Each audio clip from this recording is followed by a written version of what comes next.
challenge your kids to do things that scare them, because it's when we do the scary things that we feel the most alive. And now, I'm the captain now. coming to you from the K2 Studios in San Diego, California. This sounds great. You sound amazing. I always sound amazing. It's the world famous Everybody's hitting off like BFFs. Kris and Kristine Show.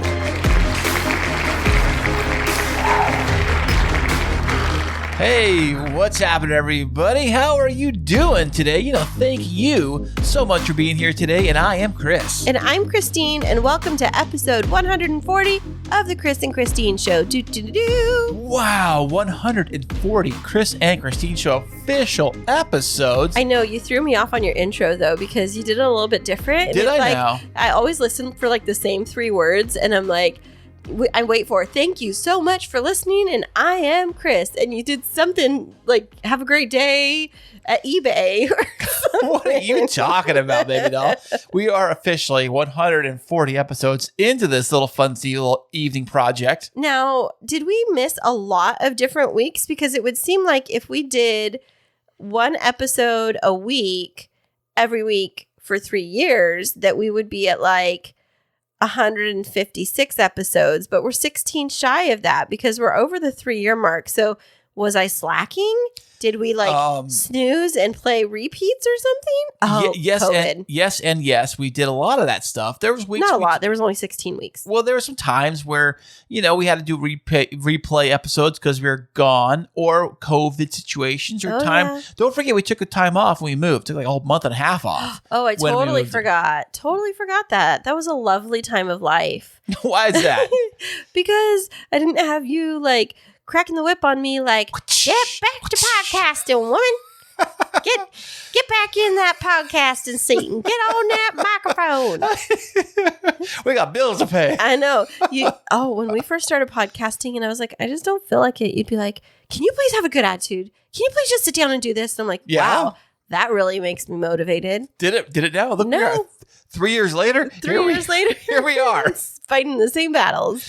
But no, I had no qualms about doing this episode this week because we have a lot to talk about. We do. You go first, baby doll.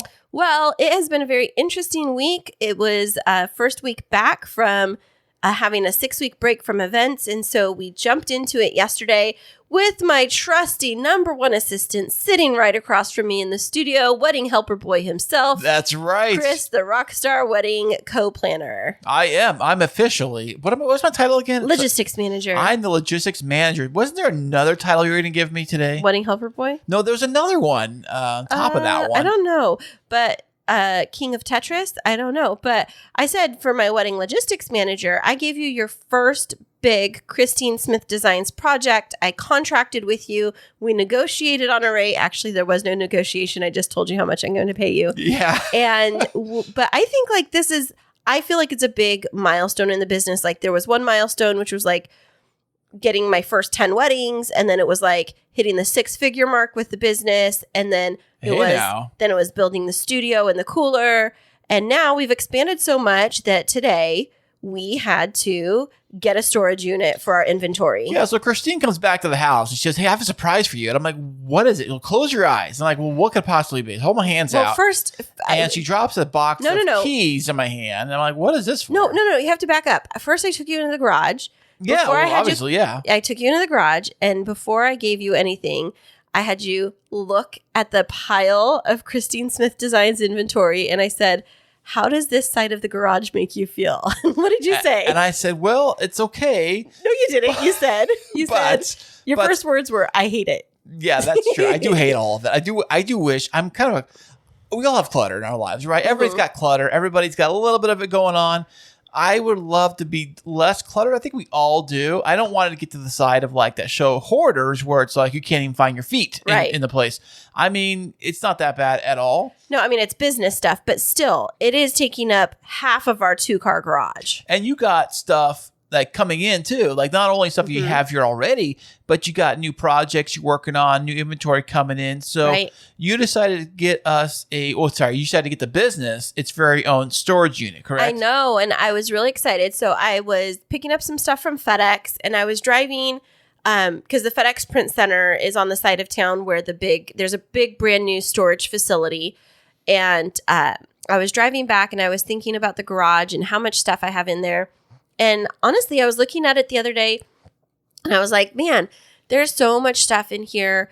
And it's not, I was like, well, should I sell it off? And I'm like, but I need this stuff. And I don't have room for it in the studio because the studio is a design space and there's not storage in there. It's literally, it's just an office. Right. It's a design studio. It's like open space to be able to work and create. I can't get clutter in there. And then I can't obviously store it in the cooler. It'd be ruined. And then the rafters are attic space is all filled with Christmas stuff and suitcases, things like that. It's completely full. And so I was driving back and I was like, you know what? That storage place is right there. And I was literally right across under the freeway from it. So I just drove through the intersection and I pulled in and I walked up to the girl and I was like, I'd like to get a storage unit for my business. And she was like, well, if you're getting it for your business, there's a different process. And I was like, no, wait a second. Different process for a business one versus a regular person? I don't know. She was kind of confusing me. And then two people walked in right behind me. And I was like, well, this is going to take a little bit longer. Why don't you help them? And so I sat down. And then this gal said she paid her payment online. She was talking with the receptionist. And I was like, you know what? I should look them up online and see if they have any specials. Lo and behold, I'm so glad I did because it was, so they had two deals. If you go in person and you get a storage unit, you get the first month rent for free. Gotcha. But then you pay their published rate. If you book online, they have everything online to where you even get your gate code and everything. You can register for it all. And you just drive in. Like I could have been sitting at home and been like, I want a storage unit. Let me go online and I'll register for it. Put my credit card information in. And then it generates an email with a code and tells you what unit. And the price was, get this. What's that? $60 less a month. No way. Yeah, it was almost half off. Locked it in because it's the online, the web-based, because you're not dealing with their people. That's why they are able to keep a small staff. It's like they save on that. Yeah, most of these storage unit places usually have a staff of like one or two. Exactly. So the gal, she finished up and she's like, I'm so sorry for keeping you waiting. I was like, that's okay. I didn't know you had a web special. I'll just go through that. And then she, I did everything. She's like, but I'll give you a tour. So she took me to the storage unit and I got a 5x10. So it's not big, but it's a start for us, right? Yeah, it's basically what it's going to be is we're going to house all the supplies for the wedding business that's going to be in these brand new tubs and totes I picked up today at Home Depot. Well, that's the part of the story that we haven't gotten to yet. Oh, I'm so sorry. I jumped ahead. Sorry. Yeah, you did. So I had you look at the pile and you said you hated it. And then I said, close your eyes and put your hands out together, right? Yes. And then what did I do? You handed off these weird keys. I don't know, what are these things for? And it was inside of like a key holder, like the little plastic thing. Mm-hmm. And you were looking at it. And then what were you thinking? About these, I didn't, honestly, I thought, when you first handed them to me, I swear, I thought they were like little shelving clips. You put shelves together. I'm like, what are you gonna maybe build some shelves or something with this thing? I thought they were. I'm like, that's funny. Yeah, they look like little tabs, like the bookshelves would have to keep the different shelves in place. I thought those what these were, but they're bigger. I'm like, that seems kind of odd. Yeah. And they told me they were keys to a storage unit. I was like, no way. Yeah. So I gave you the keys, then I explained that it's a storage unit, and then once we sat down a little bit later, what is the special project that my logistics manager is taking on? Well, me being the logistics manager for the company, VP as it is, really. So what I'm going to do is I had to go to Home Depot and buy a bunch of those big plastic storage lids. Storage containers with the lids that can stack on top of each other because these need to be filled with stuff, stackable, and be able to put these into the storage unit. So everything that we're not using for the wedding business at the time, she's got tons of those hurricane vases, candles. You got all kinds of knickknacks and stuff for the weddings. The bowls, vases and stuff like that for all different kinds of weddings. And then the problem comes if they're in cardboard boxes, they're not stackable, and then they breakable. Kind of are until they fall apart. Exactly, but then there's breakable stuff inside, so it's like, well, we've got to secure it. So, yeah. So I bought 10 tubs plus bubble wrap, plus we're going to create some kind of like filing system to where on the outside of these boxes, these totes, we're going to put like a label of what's inside it, and then like somehow tape that to the outside from all corners, no matter where they are in the storage unit. We can see what's in each one. We're trying to get this down to a science. So when we go to the storage unit, we're not having to like dig out everything to find that one thing we need. And then so we have know what it is. And then we have inventory so that I'm not going and buying additional things that we already have in stock. And then by the nature of doing this, we're going to have everything organized and sorted. So when it's time for an event, we can just go and get these pre-labeled tubs that have a correct count of everything inside. And we just pull it out and go to our event and, get everything prepped. And then when we're all done, after we clean the items up here at home, we can take them back there. Oh, I can't wait. It sounds amazing. I know. So what part of this whole thing lets me to retire early from my main job? You ask me that all the time. And that it's really starting to kind of grind me the wrong way, honey, because it makes me feel like I have to keep working harder and harder, and you're trying to find a way to get out on easy street. It's not easy when I'm the logistics manager taking care of everything. Well, let's see you step up on this big project and see how it goes, and then we'll have a performance evaluation and we'll discuss, future projects that you might be contracted for. Right now, we're on a per project basis. Oh, yeah? You got to earn your stripes. Okay. And it's not easy because I am particular, but that's yes, you are. But that's what's made my business so freaking successful. It is. You are amazing. And yesterday, I helped you out on a big event yesterday. We actually did a fake wedding.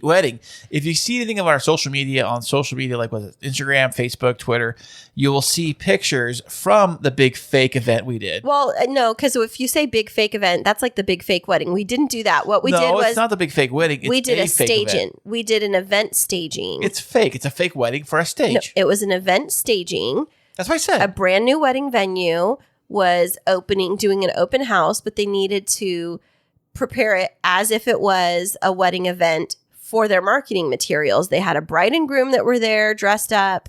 They took photos of, I'm sorry, I'm still in your thunder. You explain it from your perspective. All right. So what Kristine was hired to do was to stage the entire event as if a real bride and groom and a real wedding was actually happening, but there was no real, quote unquote, quotation marks, wedding actually happening. It's all for photography and for press and for marketing materials and things like that. Which, think about this kind of stuff. You always kind of wonder, like, how do they actually, when they get these photos done and these shots done for their promotional material, I guess they have to do like models and staging and the whole 9 yards. And so Kristine was hired to do the arch flowers, which looked spectacular, by the way. Thank you. And then he had to do all the table centerpieces, which looked amazing.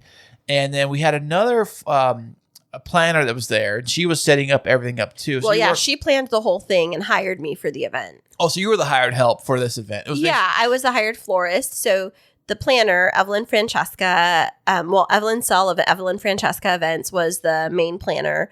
And then she reached out and contracted with all of these different vendors on behalf of the owner of the property, which the owner was really an amazing person, wasn't she? She was, and she was very down to earth. And this property was amazingly large and very beautiful. Like, it was a horse equestrian estate, and it had horses, and they had...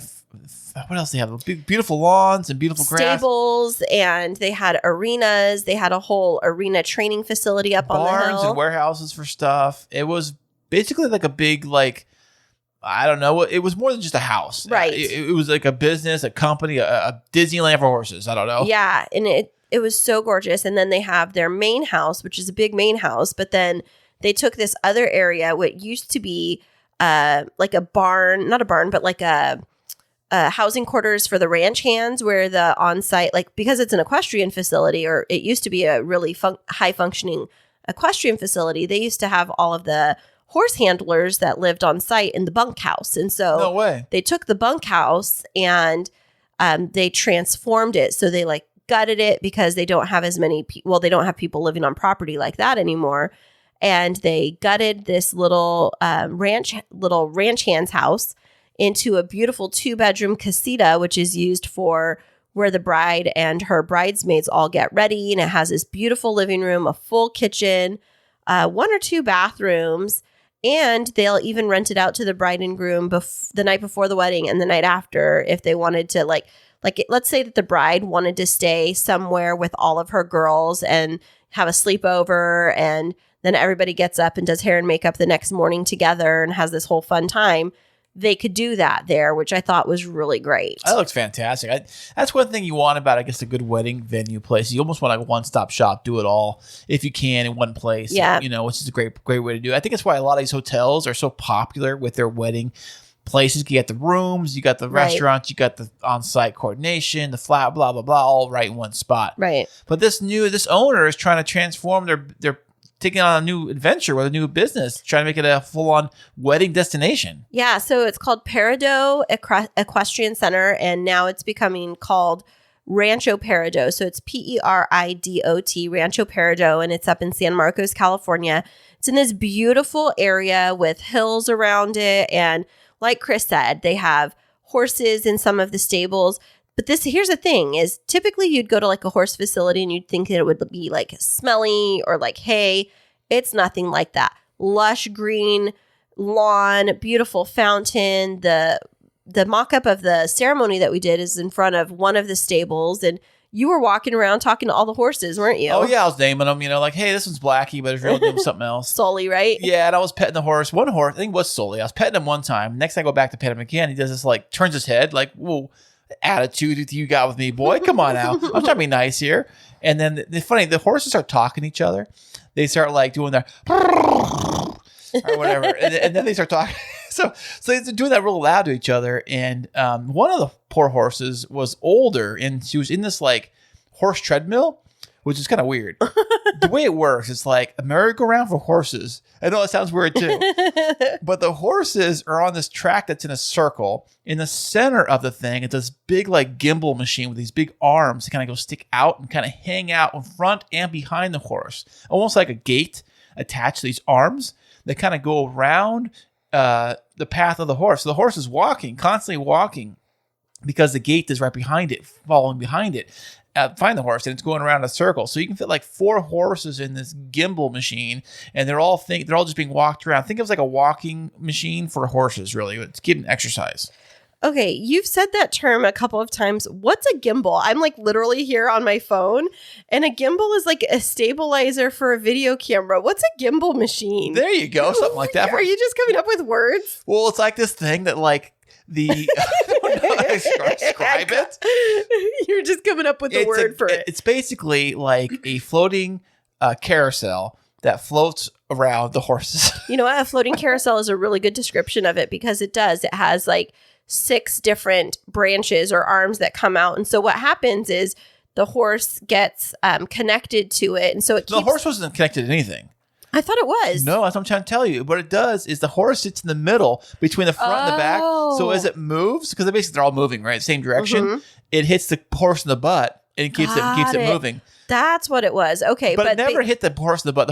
It got close to the horse's butt, and it kept on moving because he slowed down, stopped, looked at me. Then he started limping. He's like, come on, I'm hurt here. Come on now. What am I supposed to do? I'm just a hired help. All right. But the other thing that it does is it keeps them from going too fast, especially because it's rehabbing. And so that horse had a little bit of a limp, like you said. I noticed it. It was like limping, I was like, you poor guy, poor little feller, And what's so funny is one of the handlers, you were talking with her while I was doing the arch setup, and you asked her about the horse, and didn't you say, oh, that one horse that was in that round thing walking around, it had a limp, and she was super impressed that you were that perceptive to see that. Well, that's the way I do. I'm perceptive for everything, really. I mean, most things. Most things, yeah. Women's feelings, no. Limping horse, absolutely.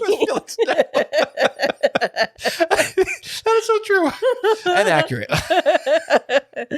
But I know it's really hot yesterday, and we worked really hard, but I had fun working with you. How did you feel about working with me? Baby, I love doing this kind of stuff. Even though it really kicked my butt. I was up early. I came back home and I fell asleep on the couch, lights out, just sitting down because I was so exhausted. I think it was just being up and working in the heat and just doing things that you're not used to doing. Does it give you a different type of respect for me and what I do with my business? No, but I've always respected you no matter what you do. You said no, it doesn't give you a different level of respect. Okay, it does. I mean, you've helped me before and I've been like stepping you up into it. So we did that one wedding together where we were setting up the centerpieces, and now you did this one. This one still, I was moving a little bit slower than I typically do for setup because we were chit-chatting and all of that. That's what I do best, baby. You know. I know, but so it kicked your butt. We did. We came home and you didn't even put the kids to bed. They just went upstairs. Oh, yeah. I didn't know where they were at. I just fell asleep on the couch. I don't know what happened to the kids. Next thing I know, it's like 11 o'clock at night. And I'm like, it's time for bed. No, it was 11:45. You fell asleep for 2 hours on the couch and I didn't wake you up. And you were just fast asleep and you were snoring. And I was like, you know what? I was not going to bother you because you really did work hard and you were a great support. And one of the things that I love about bringing you, I am going to say this. The thing that I love bringing you to the events is that you'll unload all the boxes for me. Yeah, someone's got to do it, right? Boxes and buckets. It's really helpful because then I'm able to focus on other stuff. But then there were times, like Evelyn, the planner, she brought food back for you. So you got to like sit and rest for like 20 minutes. And then there was times when I was up and in the sun working on the flowers and I had you just like sit and rest and bring me buckets occasionally. And so I was really trying to preserve your energy so that you could rest a little bit. And I hope that you did okay. Thank you. And remember one comment I made earlier in the day yesterday? I said, the greatest thing about yesterday is I got 2 different women to buy me food. I got you to buy me Starbucks lunch or whatever. I got you breakfast. And then Evelyn? Evelyn bought me lunch from Panda Express. And then I bought you dinner. And they bought me dinner too. I took you to Outback while we were waiting for the event to be over. There you go. Yeah. So it's all the ladies. All the ladies for Kris. That's the way it usually works, you know? Yeah. That's how I do it. But, you know, one of the things that I really appreciated about yesterday is that the pace is different. I know we did have to be quick to get stuff ready and I was running a little bit behind, but, you know, it wasn't as stressful or as anxiety producing as some events can be. And, you know, that is one of the things that whenever I build up to an event, sometimes I have a hard time managing my stress and anxiety. And so I get like very detail oriented. Now, detail oriented, does that help you focus more on the anxiety, or is it just kind of like you kind of push the anxiety? You kind of like everything in the world around you just getting crazy. You're just like focusing on narrowing down to one thing. It just helps me think through every different aspect of, we're similar and different. So you're like a worst case scenario kind of person and you focus on the worst case scenario. In my mind, I think of what could happen as the worst case scenario and then how to prevent it. And I backward map it and I organize like for events. Like I think of, okay, so if we were to get to an event and I was getting ready to like unload everything and I noticed that we're going to have to go up all of these stairs. Oh, is there a back entrance that we can get to that doesn't have stairs? And so I'll ask all of those questions and it gets me organized in advance. And so that's why like my brain is constantly running with like, okay, I have this fear of maybe I'm not going to be able to get it all done, or maybe it's going to look horrible, or maybe they're going to hate it. And I go through all of these different things. And what I realize is like, if I just push through it, then it's actually really fun. But sometimes staring down fear can be like very paralyzing. You know, it's funny you say that. You know, today's fantastic VIP guest we have on the Kris and Kristine Show went through something very similar to that. And he actually, you know, crossed over and crossed through his fears and is able to write a children's book all about that. Absolutely. And we're going to be back with him right after this. Are you in the middle of wedding planning and feeling overwhelmed? There's no need to fret, my friend. Kristine Smith Designs is here to rescue you. Offering wedding planning, coordination, and wedding floral design services, let us help relieve your stress and make your wedding day dreams a reality. Visit us at KristineSmithDesigns.com. That's KRISTINE SmithDesigns.com and request a free consultation. You'll be so glad you did. And welcome back, everybody. Today we have another fantastic guest on the show. He is a children's book author. Welcome to the show, David McBee.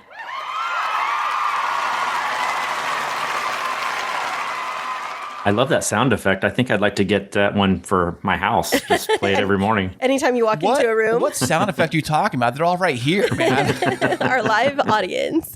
Well, David, thank you so much for joining us today. Where in the world are you joining us from? I'm in Kansas City. Oh, Kansas City. Now the Kansas side or the Missouri side? I technically live in Olathe, Kansas, which is on the Kansas side of the Kansas City Metro. See, you know that I was a Midwest girl when I can ask that question because not everybody knows. The only thing I know about Kansas is where's Dorothy at? Is she? Oh, no. Oh, no. That's about as far as my Kansas goes. So you live in Kansas City or Olathe. Is that where you've been from your entire life? The Kansas City Metro. Yeah, I moved around it a little bit. I grew up on the Missouri side, but yeah, my whole life lived here. My family's here. I love it. That's fantastic. And are you a big Kansas City barbecue lover? Oh, yes. In fact, and people tease me about it. I have lover of barbecue in my LinkedIn profile. Oh, wow. What?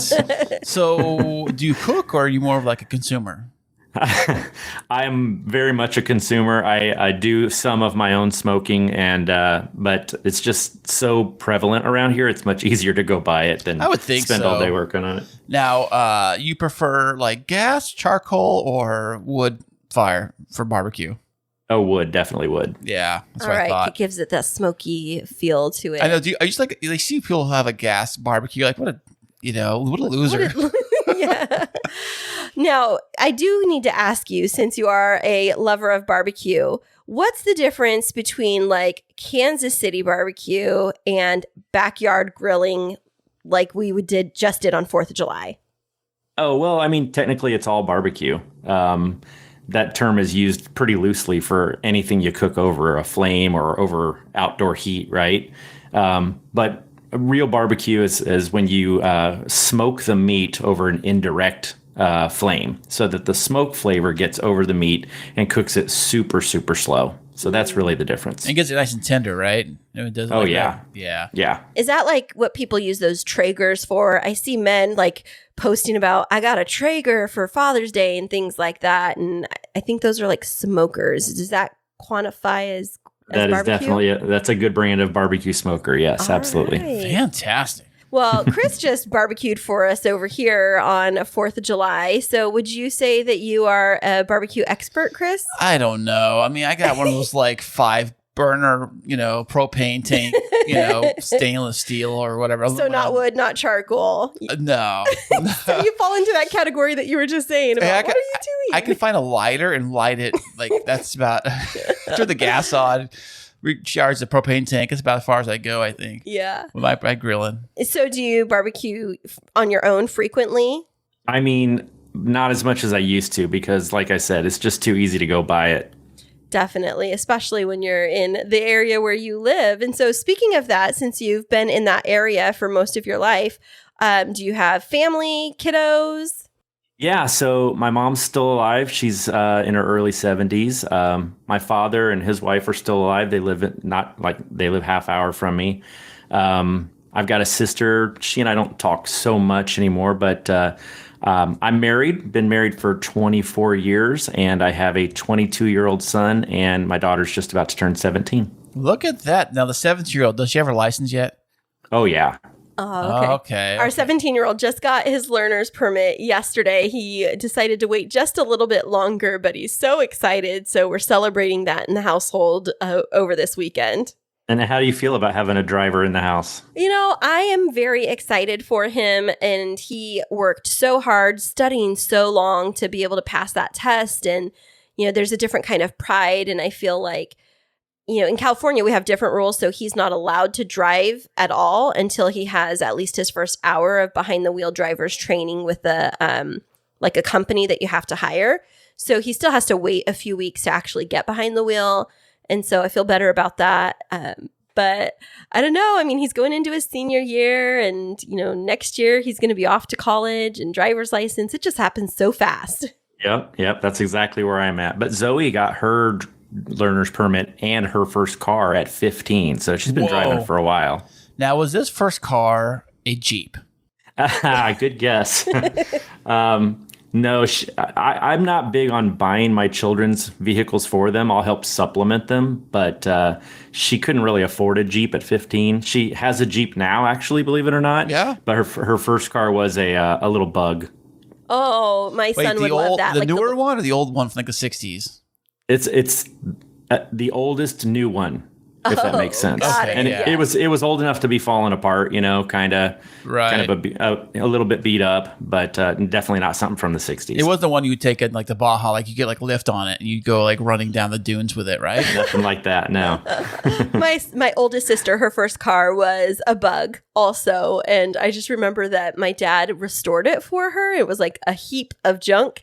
And then my parents surprised her with it, but it was like one of those 60s kind of ones. And it was originally purple. And so my dad had to like strip it down. But when he repainted it white, it still had this like purpley tint to it. Oh, so it was like a light lavender. Nice. But yeah, kids growing up is always an interesting type of thing. I just worry like what's going to happen when he gets behind the wheel. Is he going to get anxious? Is he going to get scared? Is he going to get nervous? How did you navigate that? I love the app Life 360. Do you know what I'm talking about? No. Oh, it's the greatest thing ever for parents in this time and age, right? So it basically tracks where her phone is at any given time. It's like the Marauder's map from Harry Potter. I can literally see anywhere she is at any time. And I can see how fast she's driving. It even gives you like alerts if there's a car accident. It's the best thing ever. So Oh, wow. For a long time, I just stared at it and watched her get from home to school or home to work or whatever. Now it's been a while, so I don't stare at it as often. But It kind of sounds like the app on the iPhone, if you have an iPhone or not, how they have that track your phone app. It's kind of like that. yeah, it's similar to the Find My app on the iPhone. It has a few additional features, like it's live, like it tracks while she's moving. It's really good about that. So Fantastic. Is there a charge for that? we have the free version. There's Okay. certainly an updated version that has, or a pay version that has additional features, but we just use the free version. Oh, see, look at all of your sage wisdoms going ahead of us and having older kids. Well, I guess our 17-year-olds are the same, but our 17-year-old is our oldest. So you also have a 20-something. And it sounds like you've definitely navigated a lot of the different parenting do's and don'ts with raising them. I like to think so. And so, speaking of that, we see in your bio that you've written some children's books. Yes, I have. And I'm very, very, very proud of them. They're one of my most favorite things I've ever done in my whole life. So what is it that led you to writing children's books? Well, it's kind of an interesting story, and it's kind of snuck up on me, to be honest. So I've been a Jeep guy my whole life. I've been driving Really? Jeep since I was 16 years old. I bought my 7th Jeep like in 2018. Jeep, huh? And I was getting it lifted. I was getting some new wheels and tires and lift kit. As you do, yeah. Yes, Go on. And I had it at this shop, and the guy working on it had a roommate. His roommate was in the back. He came around front, and he's like, "Hey, is that your blue Jeep in the back?" And I said, "Yeah, that's my Jeep." He goes, "It's pretty cool. How would you like to go to my wedding?" And I was like, "What?" Like, just out of nowhere, the guy asked me if I want to go to his wedding. So I'm like, okay, I need a little more information. And he explained to me that he was getting married on the top of a mountain in Colorado, and only Jeeps could get to the wedding, and he could use some help getting some of the guests there. Okay. It makes sense, yeah. Yeah, so I was like, that sounds fun. Yeah, let me think about it. And sure enough, I agreed to go, and we went out and we went to the top of this mountain. We lined up 7 or 8 Jeeps, and the bride walked down the aisle. The Jeeps were the aisle. It was hilarious. That's funny. But after that, we went out to Moab, Utah. Moab is kind of like this mecca for Jeep drivers. Oh, I've heard of it, yeah. A lot of high, tall, like bluffs and lots of Jeep trails. And now Yes. the Jeep trails, are they rated on a degree of like scale, like 1 being weak and whatever number is the highest or something like that? Yeah, it's kind of like ski slopes. There's some of them are reds and blues and blacks and greens and that kind of thing. So what was the level of the wedding Jeep trail? The wedding Jeep trail wasn't too bad. It was probably somewhere in the middle, 5 or 6, right? But when we got to Moab, they took me on a trail called Hell's Revenge. Oh, wow. That sounds scary. Lovely. Walk in the park. And the entrance to Hell's Revenge is like this big piece of stone, if you will, jutting up out of the desert. Are you guys still there?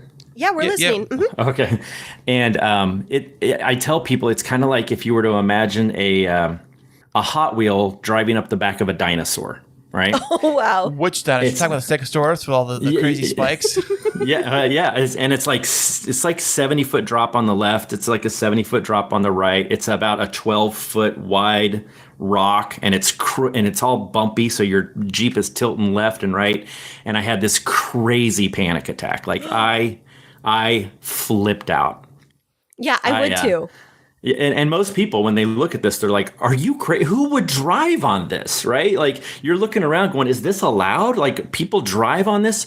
But there are literally, you can see the tracks from all the Jeeps that have been over this huge stone.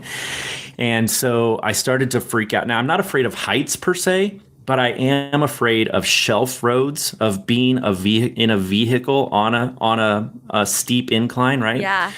And I don't know if you can hear the tension in my voice. Just thinking about it is, I started to like shake and hyperventilate, and I had pins and needles in my face. And so I put the car in park because, of course, I'm like, I'm going to pass out. I'm going to drive right off this thing. And it was maybe the scariest thing I'd ever done in my whole life, right? How close to an edge were you at that point? Was it like you really could die, or was it just you thought you were in danger? No, I mean, if I had veered 3 feet to the left or 3 feet to the right, I could have driven off and crashed and died. Yeah. Yikes. Okay. Real and present danger. That's a great question. Most people don't ask me how really in danger I was. I'm glad you asked. You probably rolled over a few times at the bottom. Yeah, you tell him, let's just paint this horrific picture of what could have actually been your fate. And the Jeep could have landed on its feet too, and you could have survived. I've seen movies. Well, when your buddies say, unbuckle your seatbelt on this part of the trail, because if the Jeep goes off, you want to be thrown from the vehicle. Ooh. That's the kind of, so you unbuckle so you can get out quickly? Is that what it is? If you start rolling over? So that you'll get thrown from the vehicle. Because if you drop 70, 80, 100, and sometimes some of these places have been a 1,000-foot drop, you won't make that. Wow. So, yeah. So you're saying if you're strapped in and you roll down to the bottom, you're dead. But if you fly out of the vehicle while it's flying through air, you'll live? Higher likelihood because you're not going to be tumbling that far. See, if you think about it like this way, Chris, physics. If you're rolling in a vehicle and you get tossed out on the first roll, then you're off to the side while it's tumbling, 10 or 70 more times. Okay, but I've seen this one Fast and Furious movie where Dom jumped. No, it wasn't some car that was lifted. He jumped over to this cliff and he was tumbling like 80 times. He just walks out like no big deal. I know, but did his stunt double survive is the question. I can't believe you're using a Fast and the Furious reference. In a Jeep discussion. Well, it's the only thing I can think of when it relates to this scenario here. But I'm sorry, David, go continue. Okay, so you unbuckled. Let me bring it back to where the whole, you asked how I wrote a book, and I'm telling you this whole Jeep story, right? I love it. Well, here's kind of where the magic happened. My friends, and I didn't even know these people that well, right? So I'm a little embarrassed. But they got out of the guy in the Jeep in front of me got out of his truck and he came back. The guys behind me got out of their Jeeps and they walked up to me. So they're literally standing right next to me. And they're like, you got this. It's fine. Just follow where he's going. Just put your tire tracks where his went. You won't go anywhere. You got this. And they walked me through this process, right? And they helped me get past this obstacle. And once I got past it, I mean, I don't know that I've ever felt more alive, right? When you face death, you're like, and if there's Jeep people who've been on this trail, they're like, gosh, what a wuss this guy is, right? But the reality is I was absolutely terrified out of my mind. Now, I've been back to that and I've gone over it and I was like, this wasn't so bad. But that's because over time I've learned to overcome those fears. But the point is, they were patient with me. They were kind. And when I got home and I would tell people this story, some people would say, that sounds a little bit like The Little Engine That Could, right? Mm-hmm. And people are like, you have to tell that story. And I was like, maybe I'll tell it as a children's book. Aww. So I turned myself into a little blue truck that gets on this obstacle with his new friends, and he has a panic attack, and they help him overcome it. And he goes on to go on this big adventure and overcomes his fears. And then at the end of the story, spoiler, he helps a new character with the same fear.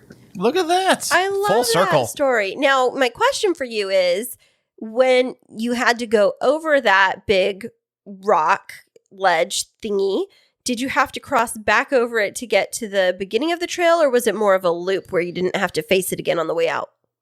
You have to come back, but you drive on a little different part of it. So on the way back down, it's against a wall, and then there's a big drop on one side, but there's a wall on the other. So if you just hug the wall, it's not as scary. Well, it seems scary. I've seen some videos. I don't know if you've seen those ones where this, I don't know what country it's in, but they have this crazy road that's like next to a cliff, and it's like really narrow, like driveway width of a road, and like the cliff is like, 1,000 right feet. there. Yeah, and then big the mountainside. You seen those videos? Yeah, and those are some of the kinds of places that we've gone since then. That's crazy. Now, we have gone to the what's it called, Kris? The car show, the car exhibition that they have here in San Diego. Oh, the international car. It's the international car show. Yes, or international car, whatever it is. And so here in San Diego, each year there's this big car show, and one of our favorite things is the Jeep terrain track that they have. It's like kind of a man-made, but it simulates like going kind of like sideways and on some rocks and things like that. But when you're waiting in line, you get to watch the videos that they have of different Jeeps like going out and doing these different trails and ridges, and to see these, it's almost like a Jeep reminds me almost of like a critter of some kind. Like it just crawls up these little surfaces, and I just don't know how, when it's like straight up and down, it doesn't slide backwards. They're just very sometimes they interesting do. I've vehicles. seen them do that too. They go over something really crazy. Yeah, but it's very interesting how they can be so stable. I mean, Jeep knows how to make a vehicle that's, made for off-road. So, David, I got to ask you a very, very important question. This is probably the most important question you're going to get all day today. You ready for this? Now, you being a Jeep guy and everything, what is your honest opinion of the new Ford Bronco? I think they're cool. Really? Oh my gosh, Yeah. you totally just surprised him with that, because he totally, and over lunch we were talking, and what did you say that you thought he was going to say, Kris? Oh, that's just the Ford Bronco is just a Jeep with a Ford badge on it. That's all it is. I mean, let's be honest. They took a lot of cues from Jeep to make the new Ford Bronco, which is probably why I think it's cool. And they did some things with like a 360-degree camera and a couple of other things that Jeep hasn't done. And so I like that they're forcing Jeep to like step up, right? I don't think that maybe it's as capable of an off-road vehicle as the Jeep, just based on the experiences I've had with my friends who have owned them. Mm-hmm. But I say more off-roaders, the better. I'm a fan of Toyota 4Runners and Ford Broncos and Jeeps. Like, let's all go out on the trail and have a blast. Now, do you think that my Ford Explorer would hold up on a trail behind your Jeep? Or do you think it's too much of a mom car? Because I'm thinking we should test her out, It's a Kris. 2021 Ford Explorer. So I have a lot of friends with like stock Jeeps that are like, can we go with you? And I'm like, well, I have a winch, so we can get you, past some of the obstacles, but I can't promise we can do it without any damage. Okay, what about I own a Ford F-150 Roush four-wheel drive. What about that? I mean, that'll go some places. Absolutely. Yeah. Is it lifted? Yes. Well, it's the Roush lift from the Roush company. I have to use a big step to get up there. Oh, yeah. But still, Kris, I just don't think it would be as nimble as a Jeep, unfortunately. Yeah, they're too big. I think some of those Jeep trails are smaller and narrow. I mean, we're talking F-150. It's like this. If you look at my truck and you look at a Raptor, they look very similar. Like, and that's one of the issues with some of the Broncos is that the trails are, they're not big enough for a Bronco. Bronco is bigger than a Jeep. it is? I thought they were the same size. It's a little wider, yeah. Especially that Raptor one. You seen the Raptor Bronco? Mm-hmm. That's a cool I mean, that's a cool truck. I wouldn't kick that out of my driveway. I was just telling Kristine. I said, "Hey, I put my order in for one last week." Nice try. Oh, well, then you'll get it in 2025. Yeah. Well, it's going to be a flying shit by then, but So it'll literally be like a Raptor with wings. yeah, pretty much. Yeah, like I have my four-wheel drive, and I rarely we've only took it off road like one time, like put it in four-wheel drive once.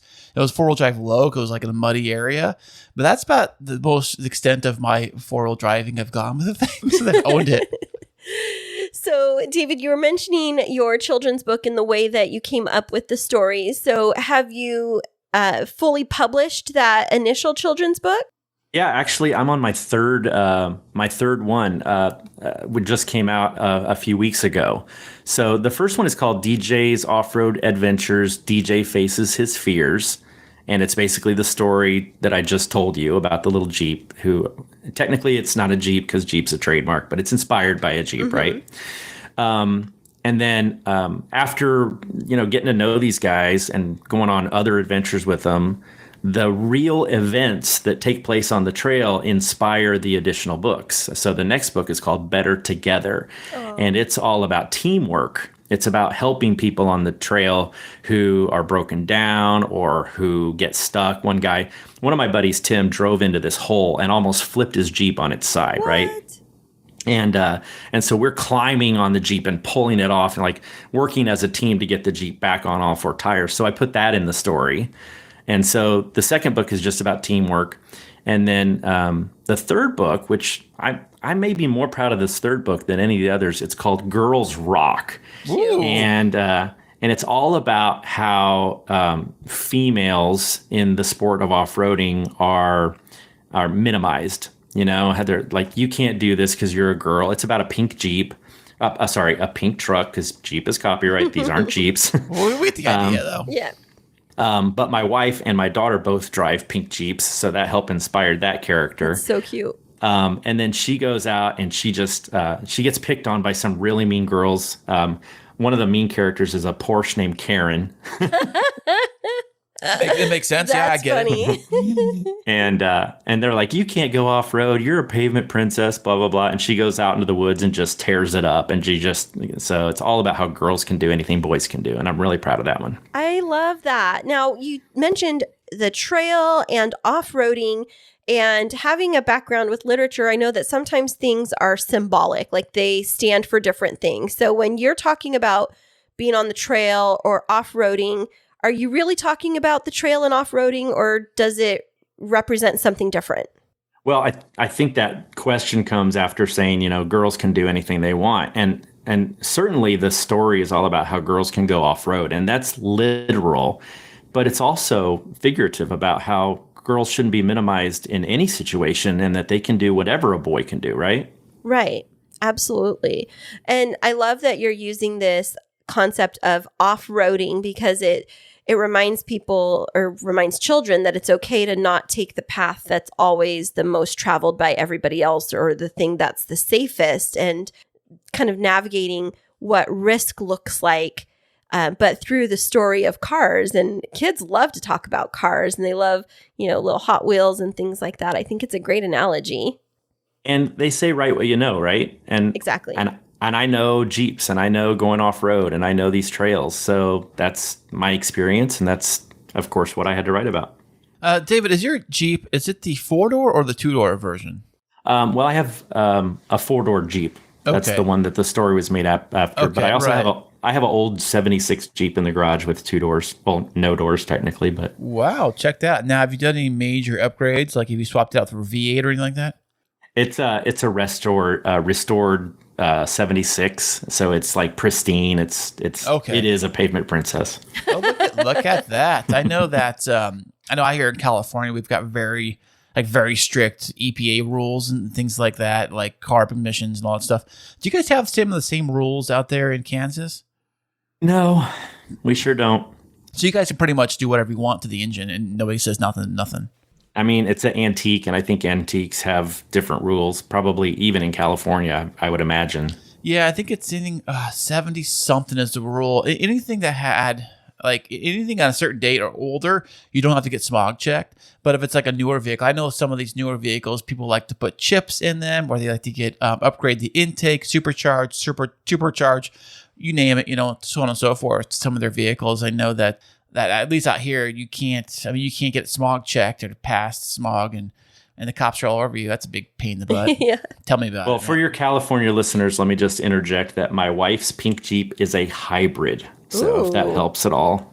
How's that? Is that a new thing? Is that something new they did? Yeah, they came out in 2020, I think, or 2021. 21, I think. Now, being a hybrid is as powerful. Does it have enough torque to really climb over some of the mountains and stuff? It actually does. We just took it to Moab a few weeks ago, and it did amazing on the trails. No way. Check that out. And That's so it was quiet. That's the really cool part, is going up to the top of a mountain without an engine running. Oh, it's That's awesome. pretty crazy. Now, if it's a hybrid, is it okay? I'm gonna sound really dumb right here. Does that mean that you have to plug it in? Like, is it partly hybrid electric or? Yeah, we Okay. plug it in every night. Here I was going to ask a question sounding really dumb. Like, I see the leaves on the hybrid cars. Like, they normally have like the little emblem with like a green leaf. And I was thinking, is it hybrid plug-in the only way, or could you like put leaves in it to power it? Leaves Obviously to power not. I it. know sometimes I'm a dingbat, but coming back to your children's books, David, and mentioning that panic attack that you had, has writing these children's books helped you manage your own anxiety, or do you still get panic attacks and overcome by anxiety? Well, this is a great question. When I got back from that first trip, I actually thought, I don't want these fears to prevent me from doing this activity, because I absolutely love the mountains. I actually love going out with my friends, and I don't want to be the weakest link. I would hold them up because I was the slowest driver on the scary parts, right? And so I decided to see a therapist. And the therapist said, listen, really the only thing you can do here is exposure therapy. And I said, we live in Kansas. There's no exposure therapy to shelf roads in Kansas. Mm-hmm. So he said, just little by little, you're going to have to figure this out. And I did learn a very valuable trick for overcoming anxiety. And I want to share this with you. I think your listeners will like this.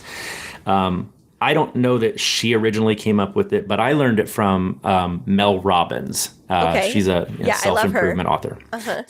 She said that anxiety and excitement create the exact same physical responses in your body.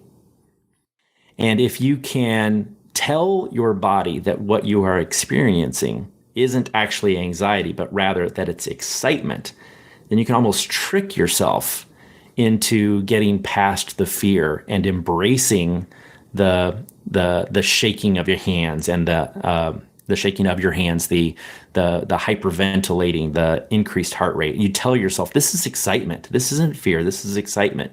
And so I have used that trick hundreds of times on my subsequent Jeep adventures. And I tell the kids that when I do assemblies.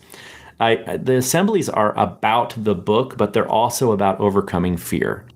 I want the kids to know that if they are brave enough to face something that scares them, that the result will be a really, really profound memory and a sense of accomplishment, and you just feel so alive when you do something scary. And so I try to encourage them to do things that scare them.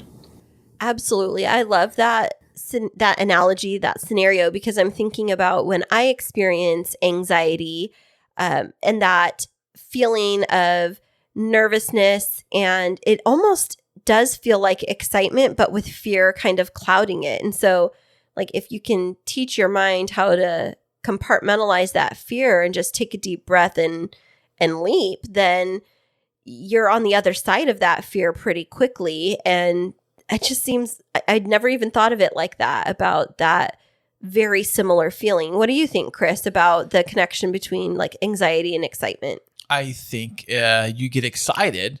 I think everybody gets a little excited and anxiety. And I totally agree with that. Like it's more excitement, I think. Yeah, well, I'm just thinking about, because we talk about anxiety in our relationship and things that we encounter that make us anxious. Do you think it would be easy to kind of flip that switch from anxiety to excitement? I think, yeah. But there's always a fear that always goes involved with anxiety. I think it goes hand in hand. And you are afraid of what may happen or may not happen, or things may not go the way you anticipate. So the excitement of something going a certain way just gets ruined because it went the wrong way, and now you're stressed out. So in your books, David, do you speak to that type of energy of that worry and that fear for children and how they can overcome it? Yeah, it was really kind of hard to translate that into something that elementary school kids could read and comprehend. But there is a moment where DJ says, I'm really excited, or I'm gonna. I haven't read the book myself in several weeks, right? But he says something like, I'm going to turn this this fear into excitement, and I'm not going to let fear keep me from accomplishing my goals. I like that. I like that statement. I'm not going to allow fear to keep me from accomplishing my goals. I think I need to write that down somewhere. While you might have written that for elementary age kids, I think that speaks to me very specifically, because there's so many times where I'll procrastinate on something or put it off a little bit because I'm afraid of what's going to be the outcome of it. But I think that's everybody's fear, really. That's what keeps a lot of people grounded from not doing things like your Jeep trail you went on. Like if you were so afraid of going over a hill like that or going off road, then you may not even get behind the wheel. You may have turned the ignition on, like ever, really, kept you grounded. And a lot of people do find themselves in that situation where they'll never know if they never know, never try it, It's like that failure to launch phenomenon. Exactly. Right? Yeah. So with now having 3 children's books under your belt, David, how do you go about promoting them, and what have you done since you've published them to help get the word out? So it's definitely a challenge as an indie author to get the word out about your books.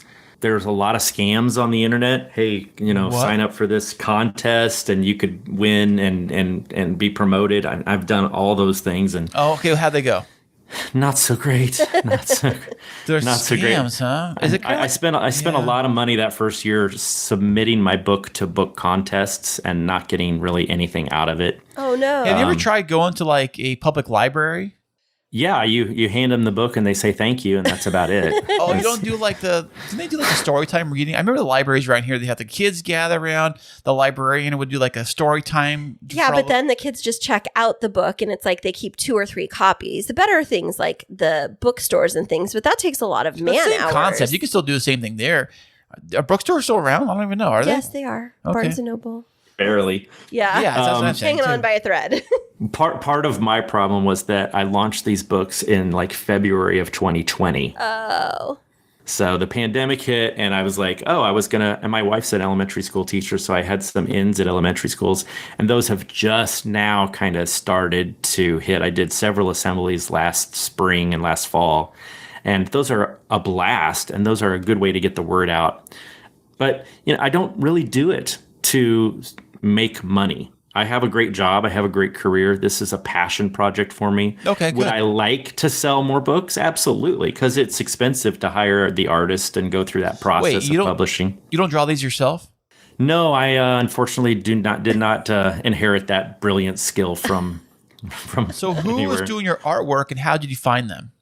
It's a brilliant artist by the name of Floyd Leroy. And I found Floyd on a website called Upwork, which is a website where contractors go and pimp out their skills, Yeah. And so it's like freelance stuff, right? Yeah, totally freelance. And he's been amazing. He's the perfect artist because I have a vision in my head and I'm incredibly picky about what I want. Sometimes I'll send him a photograph that we took while we were on the trail, or I'll send him a video of a dash cam video of it happening. There's actually dash cam footage of my panic attack. Oh, wow. No way. On my YouTube channel. Is it like a GoPro that you used? Yeah, it was a dash cam just sitting on my dash and recording the event. But anyway, sometimes I'll place Hot Wheels out on like bed sheets and positions, and I'll take a picture of it with my phone, and I'll send him that, and he'll turn that into the art. He's amazing, but he's actually made a little bit of money on my books. He has? Has that trickled down to you? We're not there yet. Oh man! It was the other way. It's out of his pocket. So the characters, the main characters you created for the book, well, he created, you designed, but he actually drew. How many sketches had to go back and forth between the two of you guys before you locked in a real this is the one? 60. Oh wow! Wow. and sometimes on a single page, we'll go back and forth 20 times. Oh, wow. Is it just like getting the lines right and the expressions and just so you can capture the personality? Yeah, I'm like, okay, so Desi is supposed to be really, really angry in this scene. Can you make the car look angry? How do you do that, right? Well, Cars did it with Disney, Pixar. Oh, right. That's true, but they they're very 3D. They're very detailed, right? My pictures are great, and the kids love them. And my artist finds a way with eyebrows and eyes and a little bit of mouth on the bumper, so it's similar in that regard. But I'm just picky. Like I'm like, okay, that water is not transparent enough, and I need to see more tire, or I need more mud on this part. And like I'm just picky, you know. You're but he's selective, amazing. and you have a very clear picture of what you want. I wouldn't say that you're picky. That's a good thing. No, actually. I'm definitely picky. It's fine. I think it's good. I think it's a good thing to be picky because, you know, it's your baby. You know, you want to settle for, you know, subpar stuff. Yeah. And some of my social media posts are, here's what I sent Floyd, and here's the process of Floyd turning it into the final page. And people seem to like that behind the scenes kind of examples of the book coming to life on my social media. So that's always fun. Hey, where is Floyd located? Floyd is in Maryland. Okay. So he's not like down the street. Like, hey, Floyd, I'm bringing these papers over to you. Or back and forth kind of thing, like your neighbor. Yeah. Floyd and I have been working together for 3 years. We have had one phone conversation. Oh, wow. It's all email and text, I guess? Everything is through email. Wow. Yeah. You know, it's very interesting that you were talking about the social media behind the scenes, including a bit about the process, because when I visited with my son Disneyland several years ago, there was this huge line to get into the Animation Academy where people wanted to learn how to draw a character. And so I think that there's this natural tendency for people to be drawn towards like seeing what that creative process is. And that has to be so fun to see their reactions and to see, you know, where you started to where you're at now that the books are published. Honestly, it's my favorite part of the assemblies. So I start by reading them the book, and that usually goes over pretty good. They're like clapping, yay, DJ, they love it. And then I'm like, would you like to see a video of some of my real Jeep adventures? And I show them this video, and the oohs and the ahs and the screams. There's this one scene at the very end of the book where DJ makes it to the top of the mountain. It's a place called Top of the World, and it's literally a rock on a cliff, and the car is like pulled up to the edge and looking out over this beautiful vista, right? And I show them that picture, and then I show them the real photograph of the real vehicle at Top of the World, and they just lose their minds. It's the greatest. That's fantastic. You must feel like an absolute hero when you go into these assemblies where you're like, all the kids are cheering for you and you're like, I'm a superhero. Well, the minute I start to feel a little cocky about it, and one of the kids goes, did you drive your Jeep to the ledge? And I'm like, no, I had to have a friend do it. Oh, you just said he did it blindfolded. Kids will know when you're lying. They can read you really well. I don't know. I blind my kids all the time. So, David, what's next on your agenda as it relates to your books? Is there a new book in development? Are you going on a book tour? Let us know and let our listeners know.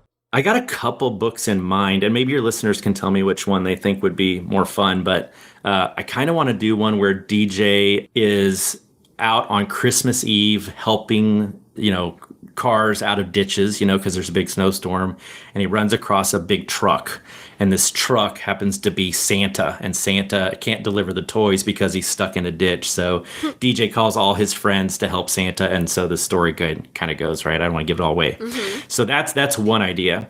The other idea is to find an old Jeep in a barn. Sorry, an old vehicle in a barn, because Jeep's copyrighted, and then kind of nurse it back to health, right? So we've donated a lot of these books. I did several fundraisers to donate books to children's hospitals.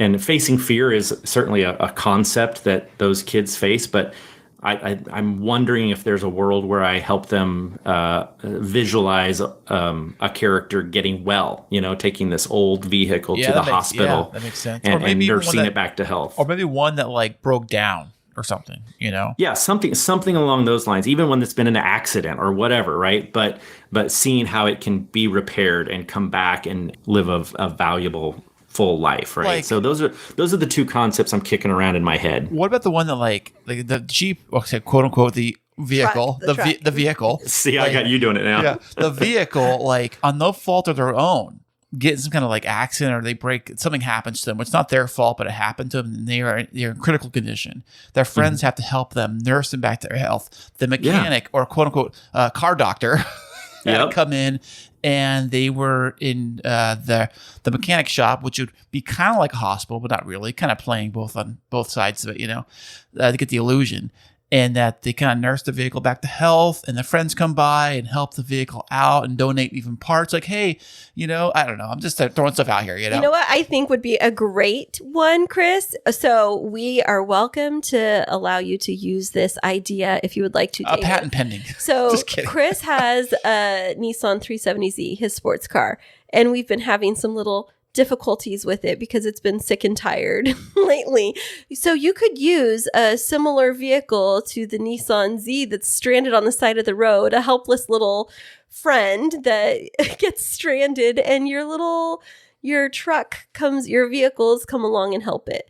My other idea would be that you incorporate animals, because it sounds like you only have cars. So what if there was like a stranded animal on the beach, and then it would be DJ's Great Sea Rescue. He's like a big giant turtle that's like stranded on the beach and figures out how to like get a net and help get the turtle back into the water. I think that would be a great one too. That sounds fun too. Yeah. So here you go. We just filled you up with all kinds of ideas. I mean, think about the concept of helping and anxiety and the worry and the stress and the friends coming together. You could pretty much use it for almost anything. I mean, the sky's the limit, really, with that kind of stuff. So good on you. I really like your product. I do like your stories about the vehicles, quote unquote Jeeps. And so where can our listeners find your books if they would like to purchase them for their children, grandchildren, and neighbors? Probably the easiest, fastest way for them to get the book is to just order them from Amazon. It's all under DJ's Off-Road Adventures. Again, my name is David McBee as the author. But I do have a website, djsoffroadadventures.com, for the crazy few people who want an autographed copy. I can do that. I don't get it, but okay. That'd be great. Yeah. Yeah, awesome. And DJ's Off-Road Adventure is on Facebook, which is kind of fun. That's where I show reading to the kids, and I show pictures of the kids with the books and things like that. It's also on Instagram, and I'm recently kind of figuring out if I need to have a place on TikTok or not. It's there now. Well, if you have your Jeep stuff, I mean, your little Jeep, if you have little snippets of Jeep trail and kind of stuff, maybe you can put on Instagram. I'm on TikTok if you have that kind of stuff. I've actually gotten some pretty good views on TikTok, but it's mostly people who just want to see Jeep stuff or want to make fun of. There's a lot of people who want to make fun of me. Yeah. Make fun of you? No, for what? Okay, so this is kind of a fun story. Okay. One of the first videos I posted on TikTok was a Jeep hack for getting the doors off. So when you lift the door off of a Jeep, sometimes it can be a little awkward, a little bit heavy. And so I use a padded drywall carrier to kind of give myself some stability, right? And so I just did this video, TikTok pro tip for getting the doors off Jeep, use a padded drywall carrier. It got almost 4 million views. No way. That's crazy. Yes, you should go look at it because the comments are hilarious. They're like, 5 foot dad joke or 5 foot dad activities. And I'm like, yeah, my mom smoked when she was pregnant with me. What am I going to do? I don't know, just like use your hands, or some people are really mean. They're like, hey, why don't you have your boyfriend help you?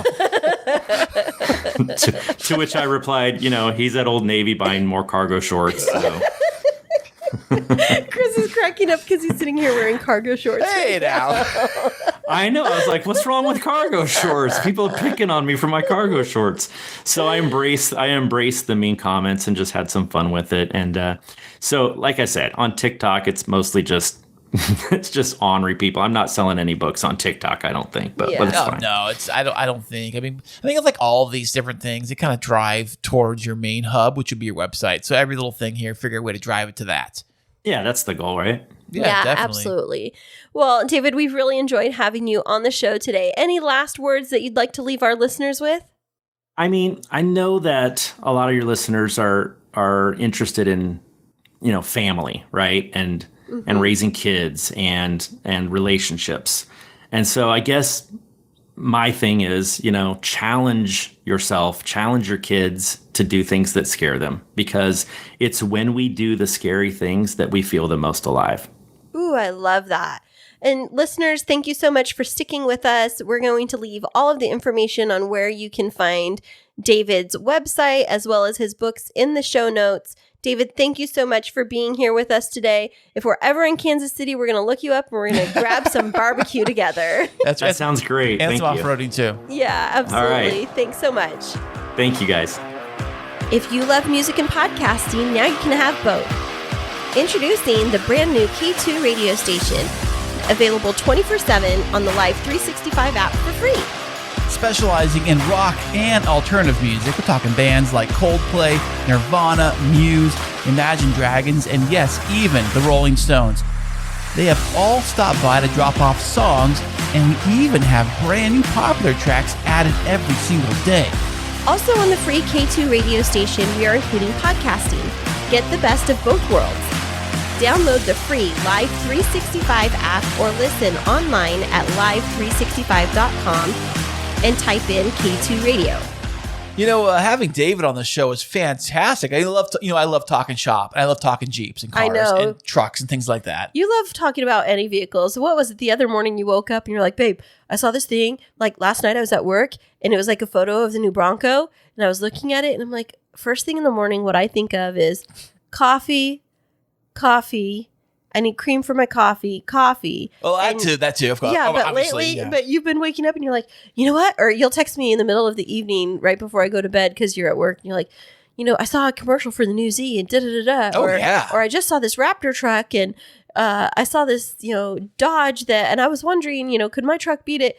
You love talking about cars. So I I'm sure think you it's- enjoyed this interview. I did. I think this is just a kid in me, Every kid loves playing with cars and trucks and things like that and all that fun stuff. Ezekiel, speaking of which, isn't he like taking his driver's license test or something? Yes, he had his first 2 lessons and he got to start driving on the freeway. No way. Yeah, it's very exciting. So he had his first lesson last week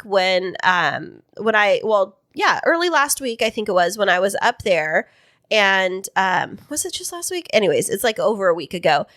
Because that was the reason that I went up there. I went up for the bridal shower, but I also went up to spend time with Ezekiel, and I was able to have a lot of really good time with him, and I was so happy about that.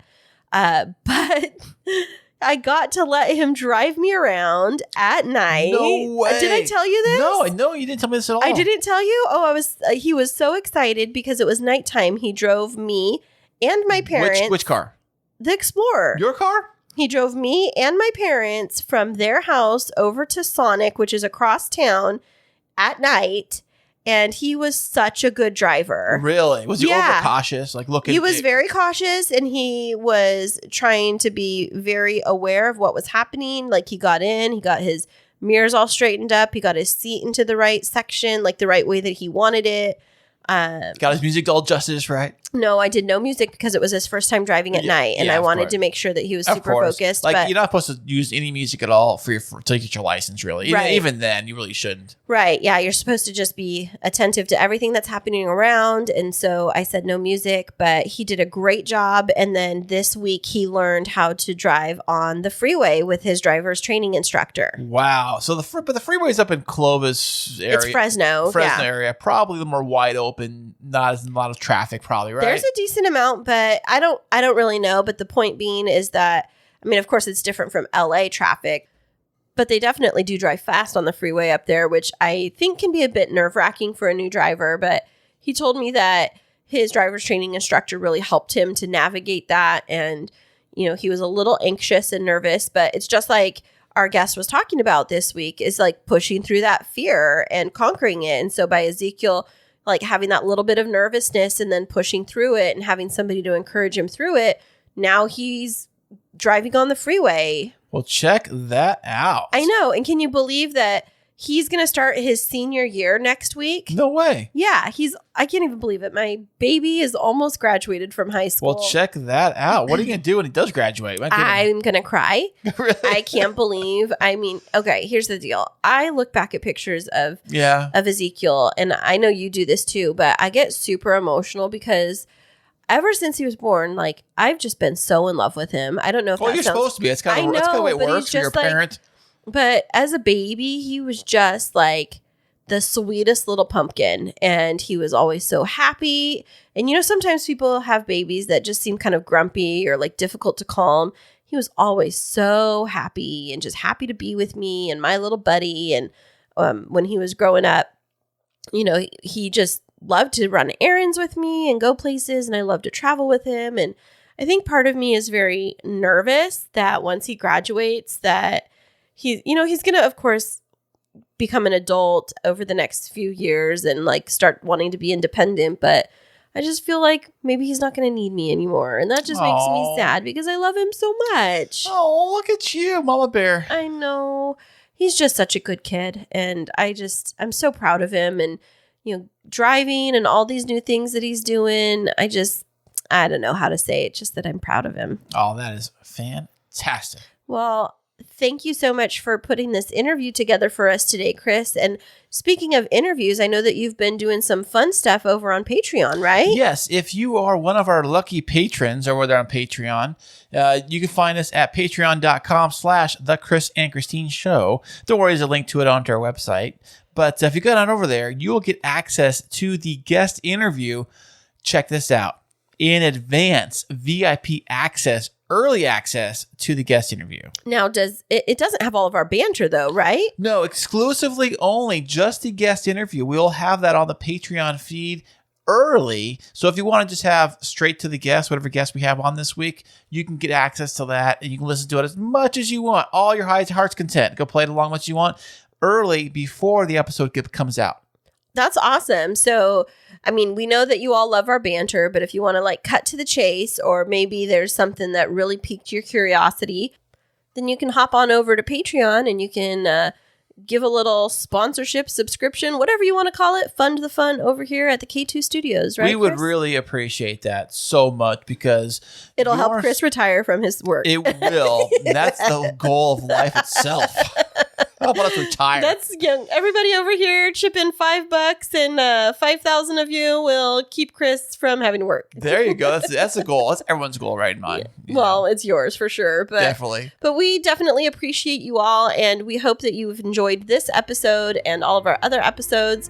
If you don't want to hop on over to Patreon, or if you don't know how to, then you can always find us over at our website, which is Kris and Kristine Show.com. Oh my gosh, that was very dramatic. You were like in a mood tonight. Well, anybody and everybody, thank you so much for listening to us, and we'll be back with you next week.